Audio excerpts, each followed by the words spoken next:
आज के वर्ग में आप सभी छात्र छात्राओं का स्वागत है। आज हम लोग पूंजी निर्माण क्या है और उसका आर्थिक विकास में क्या भूमिका होती है पर विचार विमर्श करेंगे। पूंजी निर्माण आर्थिक विकास का एक सर्वाधिक महत्वपूर्ण साधन है।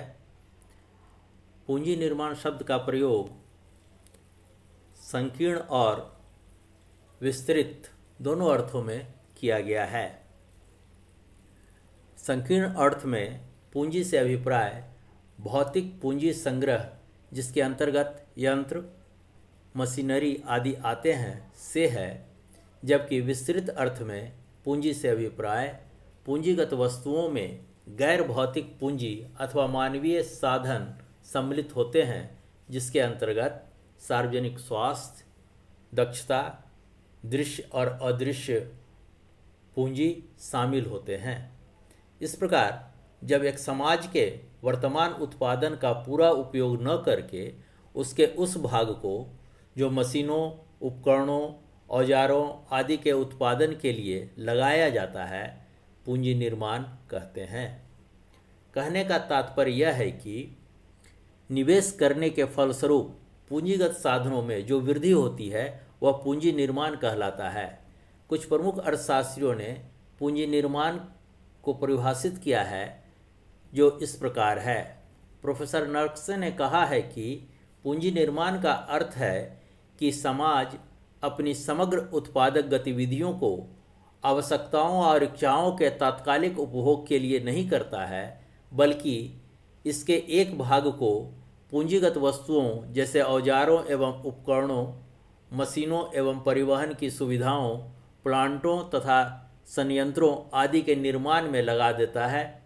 अतः पूंजी निर्माण की प्रक्रिया का सार इस बात में निहित है कि समाज द्वारा वर्तमान उपलब्ध साधनों के एक भाग का प्रयोग पूंजीगत वस्तुओं के स्टॉक में वृद्धि करने के लिए किया जाता है, ताकि भविष्य में उपभोग की जाने वाली वस्तुओं के उत्पादन में बढ़ोतरी हो सके। डॉक्टर सिंगर के विचारानुसार पूंजी निर्माण के अंतर्गत भौतिक वस्तुओं जैसे प्लांट, उपकरण एवं मशीनरी और अभौतिक वस्तुओं जैसे शिक्षा का उच्च स्तर, चरित्र निर्माण, वैज्ञानिक परंपरा एवं अनुसंधान के उच्च मानक, स्वास्थ्य दोनों को ही शामिल किया जाता है। प्रोफेसर साइमन कुजनेट्स के मतानुसार घरेलू पूंजी निर्माण में केवल देश की निर्माण क्रियाओं, यंत्रों, पूंजी पदार्थों, वस्तु भंडारों की वृद्धियों को ही सम्मिलित नहीं किया जाता है, बल्कि अन्य व्ययों को भी सम्मिलित किया जाता है।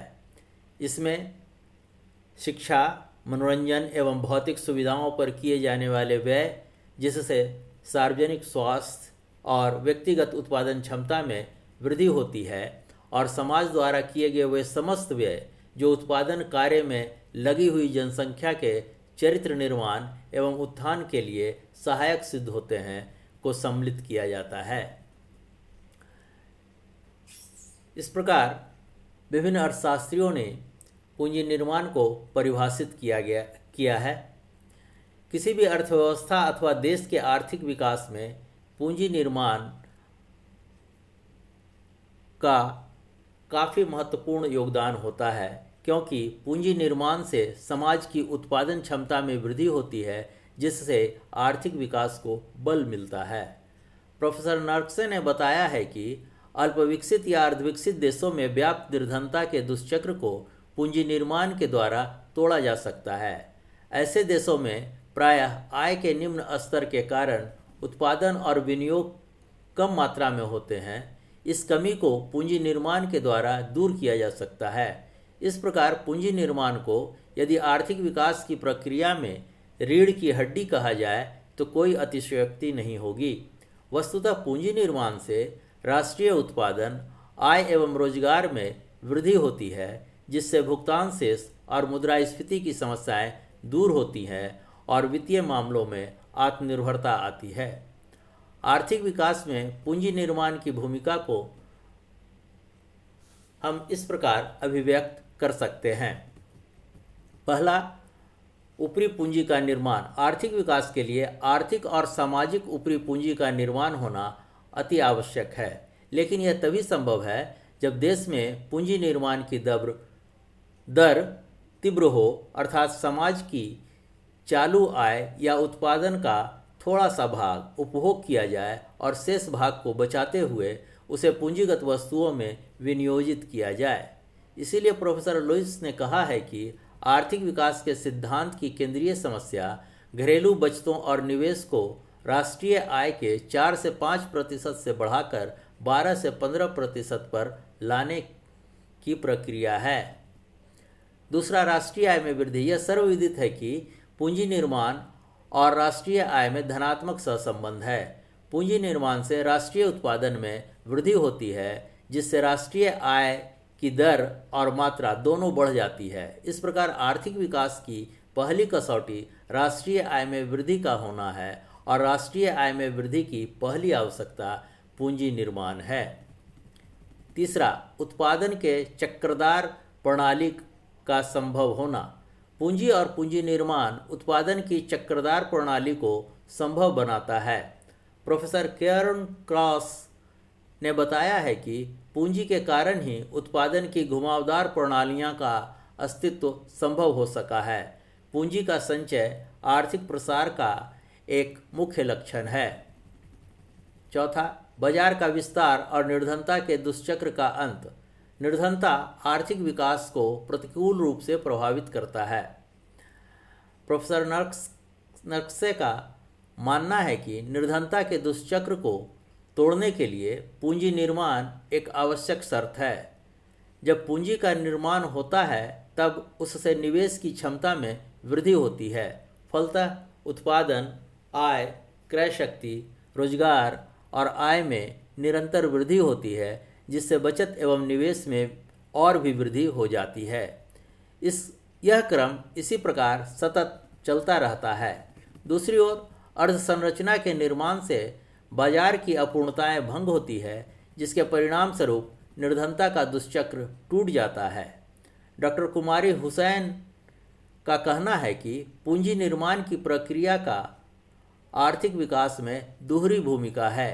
एक तरफ यह देश में प्रभावपूर्ण मांग में वृद्धि करती है, तो दूसरी ओर यह संभाव्य उत्पादन के लिए उत्पादन क्षमता का निर्माण करती है। पांचवा, बढ़ती हुई जनसंख्या के साथ आर्थिक विकास को बनाए रखने में सहायक। अति जनसंख्या वाले अर्धविकसित देशों में प्रति व्यक्ति उत्पाद में वृद्धि करने के लिए पूंजी श्रम अनुपात में वृद्धि करना जरूरी होता है। लेकिन पूंजी श्रम अनुपात में वृद्धि करने में दो प्रकार की कठिनाइयाँ होती हैं। पहला तो यह कि जनसंख्या में वृद्धि होने से पूंजी श्रम अनुपात घट जाती है, अतएव इस अनुपात में कमी न आ पाए, इसके लिए यह आवश्यक है कि शुद्ध निवेश की मात्रा में वृद्धि की जाए। दूसरा यह कि जनसंख्या में वृद्धि होने से इच्छित निवेश के लिए आवश्यक बचतें उपलब्ध नहीं हो पाती है, क्योंकि इन देशों में प्रति व्यक्ति आय के निम्न स्तर के कारण बचत करने की प्रवृत्ति प्रायः कम होती है। अतः स्पष्ट है कि इन दोनों समस्याओं का निदान बचत एवं निवेश की वृद्धि के रूप में पूंजी निर्माण में निहित है। छठा, तकनीक में सुधार। पूंजी निर्माण से तकनीकी प्रगति प्रोत्साहित होती है, जिससे आर्थिक विकास में सहायता मिलती है। दूसरे शब्दों में हम कह सकते हैं कि आर्थिक विकास के लिए तकनीकी उन्नति एक आवश्यक शर्त है और आर्थिक विकास की गति तकनीकी उन्नति की दर पर निर्भर करती है। लेकिन उन्नत तकनीकी स्तर तभी संभव है जब महंगे तकनीकों को अपनाने की पूंजीगत क्षमता देश में उपलब्ध हो। बढ़ता हुआ पूंजी निर्माण राष्ट्रीय उत्पादन में वृद्धि करके उत्पादन के पुराने तरीकों को विकसित तकनीक से प्रतिस्थापित करने में सहायक सिद्ध होती है। सातवां, विदेशी सहायता पर निर्भरता में कमी। अधिकांश अल्पविकसित देश पूंजी के अभाव के कारण अपने आर्थिक विकास हेतु आवश्यक पूंजी के लिए विदेशी पूंजी पर आश्रित होते हैं।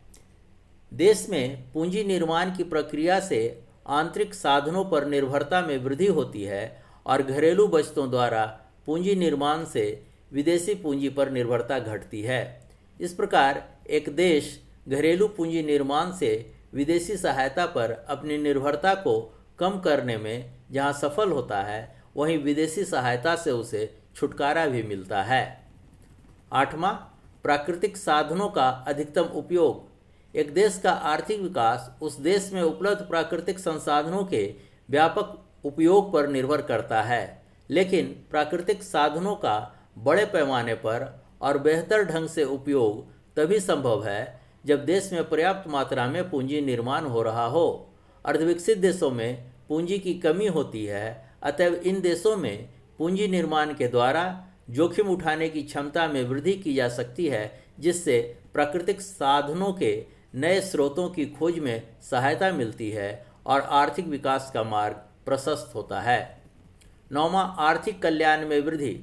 आर्थिक कल्याण आर्थिक विकास पर निर्भर करता है और पूंजी निर्माण आर्थिक विकास का सही अभिसूचक होता है।